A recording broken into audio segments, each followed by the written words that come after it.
बिस्मिल्लाहिर्रहमानिर्रहीम। अस्सलाम वालेकुम नाज़रीन, आप देख रहे हैं BBC 11 हेडलाइन न्यूज़। मैं हूं Ibrar Hussain. Programme Brave Views with Sardar Amin Khan Jatoi के साथ। अस्सलाम वालेकुम, कैसे हैं आप? जी वालेकुम। सरदार साहब, IG सिंध का मुबैना अगवा, नून लीग ने वफाक हुकूमत के खिलाफ मुकदमे की दरख्वास्त दे दी, इस बारे में आपका क्या कहना है? बिस्मिल्लाहिर्रहमानिर्रहीम। इब्रार साहब, ये तो एक ऐसा मजाक हो रहा है कि जिसकी मैं कहता हूँ कि ये एक ब्लंडर था, जो कि ब्लंडर ही होता है, आपको पता है। तो जब वो हकीकत सामने आ गई है तो इसमें कोई शक नहीं है कि हुकूमत के जो है ना, वफाकी हुकूमत, PTI हुकूमत, उसके हाथ पाँव जो है ना वो फूल चुके हैं। उनको समझ नहीं आ रही कि करना क्या है।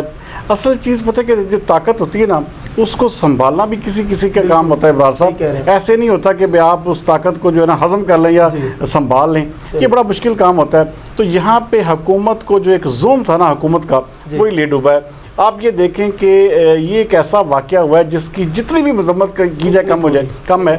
अब यहाँ पे देखें, कैप्टन सफदर के हवाले से एक बड़ा सोशल मीडिया पे मजाक उठा हुआ है कि ये वो वाहद फौजी है जिसको पुलिस जब चाहे, जहाँ चाहे, जैसे चाहे गिरफ्तार कर सकती है। सही बात। तो ये देखें कि ये बेसिकली मजाक उड़वाया हुकूमत ने। और आप देखें कि आपने ये बात अब एक देखिए, इसकी इंक्वायरी हो रही है कि IG सिंध को वहाँ पे बुलाया गया, सेक्टर हेड वहाँ पे जो रेंजर के थे वहाँ पे उनके बुलाया गया या नहीं बुलाया गया। इस हवाले से आर्मी चीफ ने बाकायदा जो है एक इंक्वायरी होल्ड कर दी है। और हम उम्मीद भी करते हैं कि अगले 6 से 7 दिन के अंदर अंदर इसका जो जिसे कहते हैं ना कट्टी कट्टा निकल जाएगा कि कौन इसमें सच्चा है, कौन झूठा है। और ये जो पुलिस के अफसरान ने यकमुश्त जो दरख्वास्तें दी, ये भी पता चल जाएगा कि इसमें कितनी सच्चाई थी, इसमें कितना ड्रामा था, और कौन हकीकत पे था, कौन झूठ पे था। और ये जो जिसे कहते हैं कि ये बड़ी जल्दी कवर अप हो जाएगा। क्या सर, ये जो उनका अगवा है, ये इस मसले का हल है? नहीं, अगवा देखिए, पता क्या, अगवा इस सेंस में नहीं किया जा सकता।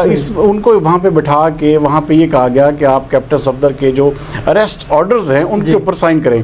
अच्छा, चूँकि जब तक पुलिस साइन नहीं करेगी, पुलिस गिरफ्तार नहीं कर सकती ना।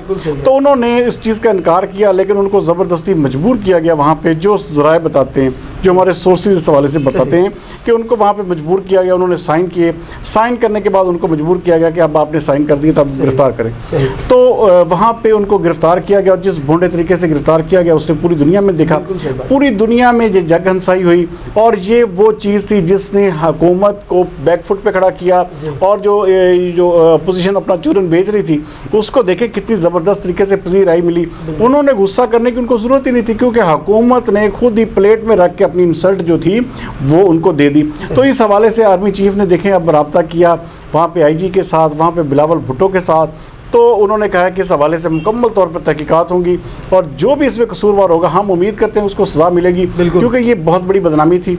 आप ये देखें कि एक शख्स को आप एक छोटे से मुकदमे में उसके कमरे से उठा के, इस तरह कमरा तोड़ के उठा के लाते हैं, तो इट मीन्स दैट कि ये कोई स्टेट इन द स्टेट वाली बात भी आ जाती है ना, कि ये कोई फिर वो चीज़ नहीं है जिसमें आप कह सकें कि हर बंदा यहाँ पर आज़ाद है, उसको आज़ादी है। ऐसा नहीं है। आप देखें, केसेस भी होते हैं, सब कुछ होता है, लेकिन इस तरह ट्रीट नहीं किया जाता। आप बुलाते हैं तफ्तीश के लिए, आप बुलाते हैं तहकीकात के लिए। ऐसा नहीं है कि आप अपने हुकूमत के ज़ोम में, अपनी ताकत के ज़ोम में कुछ भी कर दें। ये PTI की ये बहुत, मैं कहता हूँ, कम फहमी और कम अकली कह सकते हैं कि इस वक्त ताकत के नशे में उनको समझ नहीं आ रही कि करना क्या है। इनको चाहिए स्टेटमेंटशिप की तरह जो है ना, जिस देखें ना, ये आप वज़ीर-ए-आज़म इमरान खान जो हैं, अब वो एक आम लीडर नहीं है, इस वक्त पूरे मुल्क को लीड कर रहे हैं। उनके ये जो बयान देना, मुंह पे हाथ फेरना, और इस तरह की बातें करना, और इस तरह से ट्रीट करना केसेस को, और इस तरह से खुद इन्वॉल्व करना वफाकी हुकूमत को, तो ये वफाकी हुकूमत की बदनामी तो है ही है। इससे जो है ना इदारों की सेंटिटी पे भी फ़र्क आ रहा है। बिल्कुल सही बात। सरदार साहब, दूसरी जानब कोरोना वबा दोबारा से जो है वो सर उठा रही है, और दोबारा जो है वो लॉकडाउन का अंदिया है, इस बारे में आपका क्या कहना है? जी, इंडिया जो है ना जी, वो सिर्फ गरीबों के लिए है जी इब्रार साहब। इसमें सिर्फ दोबारा गरीब ही सफ़र होगा। ये जो अमीर आदमी, अमीर तबका है, अपनी मीटिंग्स, अपने सारा कुछ उसी तरह एज इट इज़ हो रहा है। आप देखें, जलसे हुकूमत खुद जलसे जुलूस कर रही है, और ऊपर से कहती है कि हम पाबंदी लगा देंगे, ये कह दें।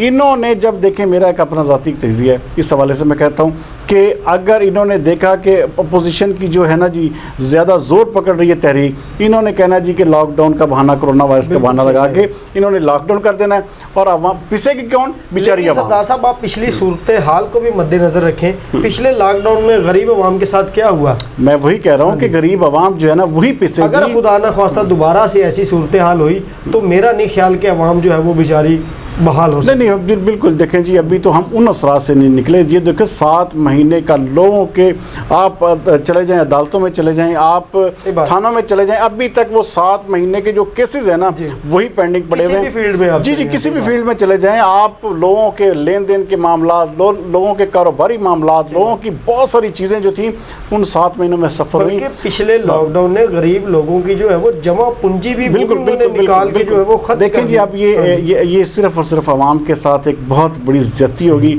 और हुकूमत सिर्फ अपनी नाकामियां छुपाने के लिए ये लॉकडाउन करेगी, अदरवाइज लॉकडाउन का कोई तुक नहीं बनता। सही बात, बहुत शुक्रिया सरदार साहब। नाजरीन, आज का प्रोग्राम ब्रेव व्यू इख्तिताम को पहुंचा। कल तक के लिए हमें दीजिए इजाज़त। पाकिस्तान जिंदाबाद।